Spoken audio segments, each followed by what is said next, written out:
지난 시간에는 이 한의원에서 사용을 하는 이 한약에 대해 가지고 말씀을 드렸습니다. 그래서 특히 한의원에서 첩약으로 사용을 하고 있는 또는 뭐 어떤 한약을 조제하는 데 사용을 하고 있는 그런 어떤 한약들 같은 경우에는 식품이 아니라 이제 의약품이다라는 부분을 이제 말씀을 드렸고요. 그게 2012년도부터 이렇게 제도화되어 가지고 지금은 모든 한의원에서 이제 한약 규격품만 사용을 하고 있습니다. 자, 다시 저희가 하던 걸로 돌아와서요. 지난번에 이제 카네기 발생기에 대해서 말씀을 드렸고, 다시 신경계의 발생, 뇌의 발생으로 돌아와서 이 외배엽, 중배엽, 내배엽 이렇게 그 낭배의 형성에 되게 되면 이 낭배를 형성을 하게 되는 이 단계에 오게 되면은 이제 기관 형성을 앞둔 상태에서 우리의 세포들이 이제 세 개의 층을 이루게 된다라고 말씀을 드렸고, 거기 외배엽에서 이 신경계가 이렇게 발생하게 된다라고 말씀을 드렸습니다. 자, 오늘도 그림이 좀 복잡한데요. 사실 이게 단면도로 많이 설명을 하기 때문에 이게 여러 가지 방향에서 뭐 시상면이나 아니면 횡단면에서 보질 이렇게 함께 보여드리지 않으면 좀 헷갈리실 수가 있어가지고 다양한 논문들과 책에서 이렇게 그림을 좀 떠왔습니다. 일단 제일 왼쪽에 있는 그림이 이제 이 시상면, 그러니까 이제 이렇게 그 뭐랄까 좌우를 이렇게 나누어 놓은 그런 어떤 이제 이 배아를 좌우로 나누어 놓은 그런 그림이라고 생각을 하시면 되고요. 중간에 파란색, 빨간색 그림이 섞여 있는 부분은 이제 그런 형태의 배아에서 다시 이제 그 척추 방향으로 이제 이렇게 횡단면으로 이렇게 표시를 하는 방법을 이렇게 이제 표현을 해 놓은 겁니다. 하여튼 그 다음에 이제 우측에 있는 이제 흑백으로 선으로 그려져 있는 그림들 같은 경우에는 이제 오늘 말씀드리고자 하는 이 신경판과 그 다음에 신경구, 신경릉 또는 뭐 이렇게 얘기를 하기도 하는데요. 그 다음에 거기에서 이제 신경관이 형성되는 그런 어떤 과정을 1, 2, 3, 4, 4기장의 컷으로 설명을 해놓은 거고, 그 다음에 제일 우측 편에 있는 전자현미경 사진 같은 경우에는 실제적인 어떤 배아를 이렇게 현미경으로 본 모습이라고 보시면 될 것 같아요.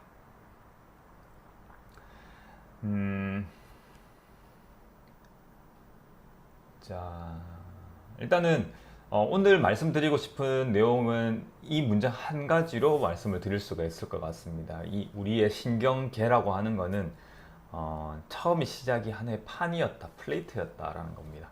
그러니까 빨간색 동그라미 위쪽에 있는 곳에 이 신경판의 모습을 아주 단순하게 이렇게 그려놓은 그림이 있는데요. 이 신경판에서 마치 우리가 이렇게 송편을 빚듯이 양쪽에 있는 언덕들이 이렇게 만나가지고 즉 이 신경판 부위가 안쪽으로 이렇게 들어가게 됩니다. 이렇게 함입이 되면서 그 안에서 관을 형성을 하게 되거든요. 이게 배아의 중앙 부분부터 이렇게 이루어지게 됩니다. 양끝 쪽이 아니라, 그래서 양끝 쪽은 가장 나중에 닫히게 되고요. 이렇게 하면서 중간부터 우리가 송편을 빚듯이 손으로 이렇게 왜 송편 빚어 보신 분은 아실 거예요, 그죠? 이런 이제 피가 있으면 피 양쪽 부분을 이렇게 모아가지고 이렇게 안쪽으로 공간을 만들잖아요. 그와 마찬가지입니다. 그래서 이 신경판이 아래쪽으로 이렇게 오목하게 파이면서 양쪽 부분에 이제 솟아나온 부분이 만나서 이렇게 해서 하나의 관을 만드는데 이걸 신경관이라고 그럽니다. 그래서 이 신경관으로부터 중추신경계가 쭉 이렇게 발생이 되게 됩니다. 그래서 뭐 이렇게 만들어지는 거를 1차 신경관이라고 그러기도 하거든요. 그래서 중배엽에서 이렇게 외배엽에서 이렇게 발생하게 되는 이 신경관을 1차 신경관이라고 그러고요. 나중에 이제 천골이나 미골 쪽에 있는 척수 아래쪽 다리 쪽에 있는 꼬리뼈 쪽에서 이렇게 나오는 이런 신경들은 중배엽에서 유래가 되는데, 얘네들은 2차 신경관 형성이라 그래서 이런 1차 신경관과는 조금 다른 형태의 발생을 과정을 보입니다. 근데 지금 이제 1차 신경관 형성만 이제 그림으로 나타냈는데요. 여기에서 이제 뇌와 척수가 발생을 하게 되는데, 이렇게 오늘 아셔야 되는 거는 우리 신경계가 하나의 관으로 이제 형성이 되고, 그 전에는 어떤 이제 판의 형태였다는 거. 참 신기하죠, 그죠? 그러니까 사실 정말 이렇게 이제 이런 배아기가 지나서 이제 어느 정도의 어떤 사람의 모습을 갖춘 그런 어떤 그 여기 보시면은 이제 카네기 발생기가 이렇게 끝나고 난, 그래도 종료된 23단계가 종료가 되면은 태아의 상태로 바뀌잖아요. 그럼 그 전까지의 이런 단계들은 이제 우리가 복잡 다양하게 이렇게 발생하는 과정인데, 그 발생 과정에서 신경계가 가장 원시적인 모습은 하나의 그냥 판이었다라는 거죠. 그 판에서 이렇게 관의 형태로 만들어진다라는 것. 그래서 이런 부분들도 아시면은 참 재미있는 그런 어떤 부분인 것 같아요. 그래서 이 관에서 이제 대뇌가 발생하고, 그 다음에 뭐 소뇌가 발생하고, 척수가 발생하고 이렇습니다. 그러니까 참 생명이 참 신비로운 것 같아요.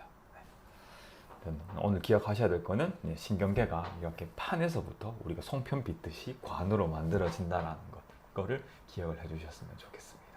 그래서 이러한 어떤 과정을 이제 신경관 형성이라고 하는데, 이 과정에서 뭔가 이제 결함이 생기게 되면 신경관 결손증이라고 얘기를 합니다. 그렇게 되면 가장 이제 신경계가 형성되는 시작하는 지점에서의 어떤 결함이기 때문에 신경계에서 나타날 수 있는 가장 최초의 어떤 이 그 선천적인 기형이 되겠죠, 그죠?